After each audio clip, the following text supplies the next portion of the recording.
өдрийн төргийн үзэгчтэй за манай өдрийн мэдээнд мэдээлэл өгөхөөр эрс шинжилэл хөтөлбөрийн ерөнхий зохицуулагч Инх бат за ардчлалын холбооны анхдагчдын нэг Ренцэн Тохоноор хүрэлцэн ирээд байна. Өдрийн төргийн Тосон бомбын нуруутай холбоотой үйл нэлийн анхаарал татсан сэдвүүдийн нэг болоод байна л да. Ер нь одоо яг энэ тосон бомбын нуруунд өнөөдөр уул уурхайн одоо үйл ажиллагаа явуулж байгаа ямархуу компаниуд байдгийн одоо тэдгээр уул уурхайн компаниуд нь одоо байгаль орчинд хор нөлөөтэй ямархуу үйл ажиллагаа явуулдаг юм бэ? Энэ талаар бидэнд мэдээлэл өгөөч. За телевиз үзэгчдийнхээ өдрийн амгалан айлтгая. Биологч, вирус хамгаалагч залуугийн одоо цаг усаар амь ирсэн энэ асуудалтай холбоотой хэлэл мэдээллээр бол асар олон төрлийн мэдээлэл сүүлийн үед гарч байгаа. За засаг төрийн байгууллагууд, хуулийн нэлтийн байгууллагууд ч гэсэн мэдээллүүдийг өгсөн. За зарим мэдээллүүд бол дийлэнх болон монголчууд одоо үнэмшилтэй бас тийм байгаа л да. Одоо амиа өөрөө юу гэсэн байх ч магадaltaй гэх хандлага. Тэгэхээр энэ юунаас болсон байх вэ? Мэдээж тэр ажлаа үнэн чанарга асар их дуртай хийжсэн, амьдрал тайртай тийм залуу одоо амиа зүгээр нэг үүдэх эсвэл ингээд байна гэдэгт бол монголчууд итгэхгүй байгаа. Бид ч мөн тэдгээрийн нэгэн мөн. Тэгэхээр олон шалтгаан байж болох юм. Гэхдээ энэ дундаас зүгээр уул уурхайн асуудалтай холбоотой тийм урд нь ч маргаан зуршил гарч ирсэн юм байна лээ. Тэр аавынх нь ярилцлагыг эдгээр орж үзсэн. За тийм мэдээ баримтууд бас мэрсэр байгаа юм байлаа. Эрийг бол мэдээ хуулийн нэлтийн байгууллага авч шалгах үйс. Тэгэхээр энэ уул уурхайтай холбоотой энэ байж магадгүй гэдэг энэ сэжмээр үндэслээд сүүлийн үед одоо улс төрчсөн байж магадгүй одоо нэг намнах гэсэн байдаг юм уу тийм зорилготой ийм мэдээллүүд гарч байна. Түүнээс гадна бас саармагч болох маягийн. Ягаад гэхээр одоо 21 лиценз тэнд байна гэж зарим мэдээлэл гарч байна. Зарим нэг мэдээллээр бол 16 лиценз байна гэж. Ингээд бид нар ачлалын газар дээр байж байгаа анхдагч материалууд дээр одоо төчглээд нэг энэ зурагнаас харагдана л да. Яг тостой бол тосон бомбын нурууч одоо ингэж байж байгаа. За нэг нарийн сухатын орд энд байна гэхэд хэрвээ одоо 16 21 лиценз гэх юм бол тэр нарийн сухад 10 хэдэн жил ашиглалт явуулчихсан ордыг хүртэл оруулж байна шүү дээ. Гэтэл яг тосон бомбын нуруун дээр болон нурууны эргэн тойрон ойролцоо нэг 15-аас 20 км-ийн дотор байж байгаа энэ лиценз бол 6 ширхэг хайгуулын лиценз өнөөдрийн байдлаар байж байгаа. За энэ 6 ширхэг хайгуулын лиценз бол бүгд найрамдах хятад улсын 100% хөрөнгө оруулалттай. Эзэдүүд нь бол хятад хүмүүс байдаг ийм лицензүүд байна л да. Тэр тусмаа 4 ширхэг лиценз нь бол нэг эзэнтэй. Тийм хайгуулын лицензүүд. Энэ лицензүүд нь ямар лиценз вэ гэхээр 15127 гэдэг Fox Mining гэдэг хятад хөрөнгө оруулалттай компани, 13107, 13108 гэдэг Намун тод гэдэг компани. 13109 Мөнхийн Ногмон далай гэдэг. Энэ болохоор нэг эзэнтэй Тан Огт Ихаан гэдэг хүний эзэмшилт одоо байсан. Анх авсан хүмүүс нь болохоор одоо мандагчийн буян гэх мэтлэн хүмүүс авсан байна. Тэгээд энэ материал дээрээс ингээ харахад бол 10 сая төгрөгөөр бодлож одоо ингээ шилжсэн байдал харагдаад байгаа юм. Зүгээр ер нь бол энэ бодтой тоо биш байх гэж бид бодож байгаа. Яагаад тэгэхээр тухайн үед лицензүүд зарагдсан, барьсан, шилжсэн энэ юмыг харахад бол энэс илүү өндөр үнэтэй байсан л та. За дараагийн нэг хоёр лиценз нь болохоор 14145 гэдэг Гранд Формула гэдэг мөн хятадын 100% хөрөнгө оруулалттай. Эзэн нь болохоор Личин Инк гэдэг хүний эзэмшилтээр байна. Дараагийн лиценз нь 12431Х. Энэ өнөөдөр NCRI гэдэг мөн хятадын 100% хөрөнгө оруулалттай энэ компани мэдэлд байгаа. Ванчан гэдэг захиралтай хүний одоо.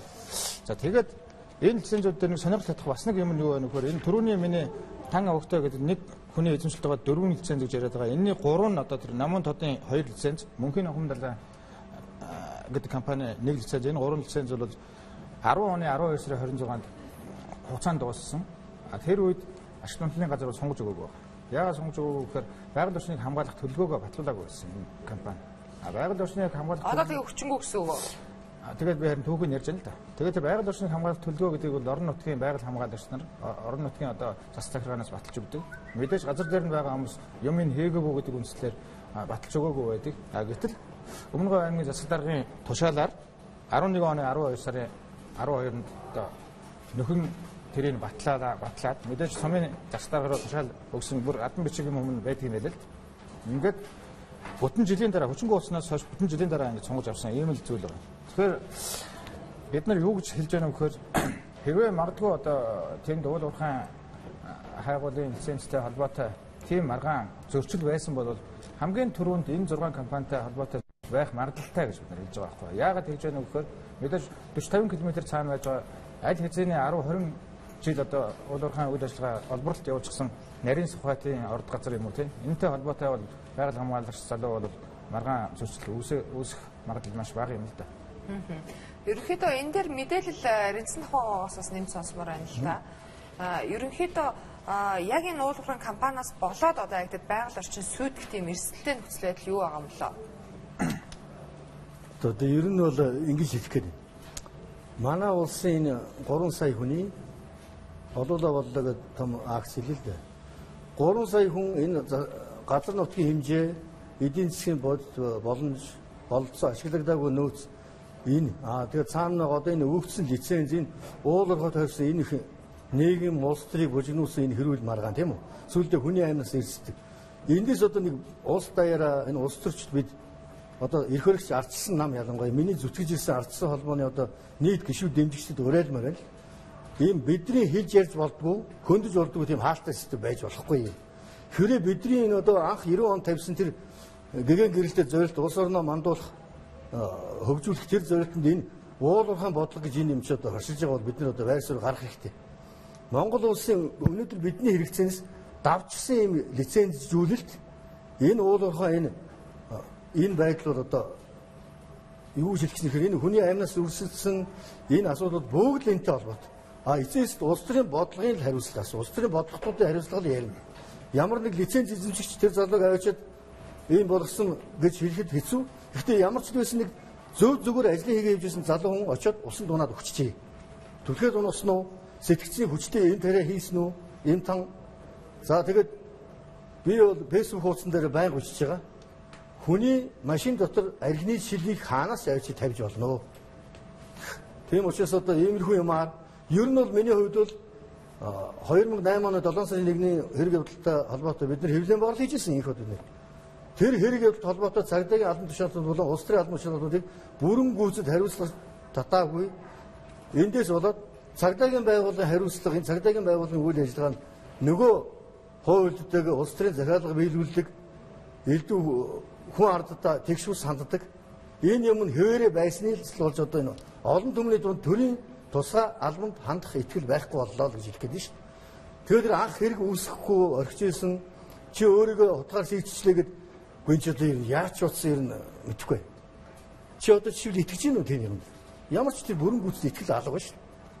Тийм учраас энэ байдал бол ерөөсөө уул уурхай энэ хэрэгс хэтэрсэн энэ хэрэгцээ бол дэлхийн хэрэгцээл мэдэрт тулгагдаад байгаа болохос харь орнуудын тийм үү харь гүрний харь орны том бизнесийн хэрэгцээд бид нар тулгадаад болсон ш. Жишээл одоо өнөөдөр бид нарт тэр хаавсан тэр иргэсийн нутаг тэр уулыг ухаж төөх ямар шаардлага байгаа юм бэ? Ямар шаардлага алга ш. Тэгээ энэ дэр миний хурдхан шиг нэг юм хэлэхэд онгон сайхан байглаа дэлхийн нийтийн хүмүүс үзүүлж ин аялал жуулчдыг хөгжүүлнэ гэж ярьдаг. Гэхдээ бүгдийг нь ухсан шороо болгоод ингээд онгочоод хайчгаар одоо тэгээд аялал жуулчдын цаад лог юм алга болчихсон ш. Дээрээс нь масс сүргийг одоо бүх төрийн хяналтанд байлгана гэдэг үндсэн хуулиндаа заачсан.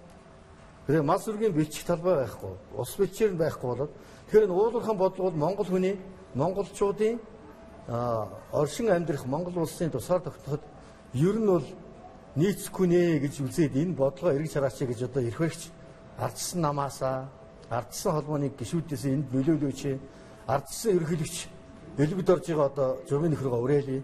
Тэр Даваст очиод одоо тэ Монгол улс төвөгсөх нэгээд ингээд яриад явж байна.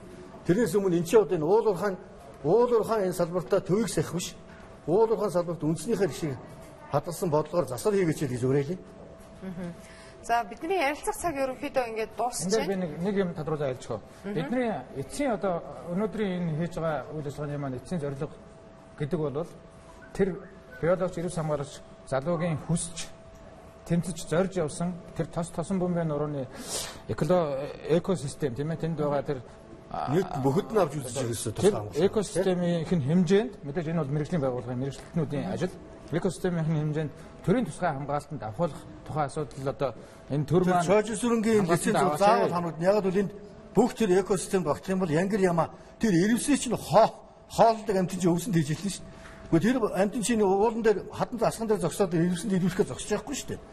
Ингэж үржиж төлж бэлчлэг талбай очиж сойжсонгийн компани заавал орно шүү.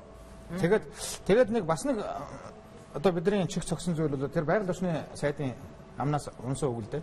Энэ компаниуд одоо 2 тэрбум төгрөгийн нөхөн төлбөр нэхэмжилж байна гэж. Тэгэхээр тэр нэхэмжилж байгаа мөнгө үнэхээр бодтой юу үгүй юу гэдэг ашигтмалмжийн газар бусд одоо хэн чаргадаг газрууд нь тийм мэрэгжлийн байгууллагууд нь төрийн байгууллагууд нь орон нутгийн засаг наривчлан тодорхойж тэнд ямар ажил хийсэн ямар мөнгө төгрөг зарцуулсан тэрийг яг бодтой болгоод мэдээж хүн юм зарцсан бол 2 тэрбум 600 сая төгрөг энэ чинь хот байгуулчихар мөнгө байхгүй. Эзэн уул машинтай давхичаад мөнгө нэхэд манай улсын нутгийг бузарлцгаа тийм ярьж болохгүй. За тэгээ одоо энэ ярилцлаганд оролцсон явдал баярлалаа тийм. За бидэнд ирж сонирхолтой мэдээлэл өгсөн та бүхэнд баярлалаа.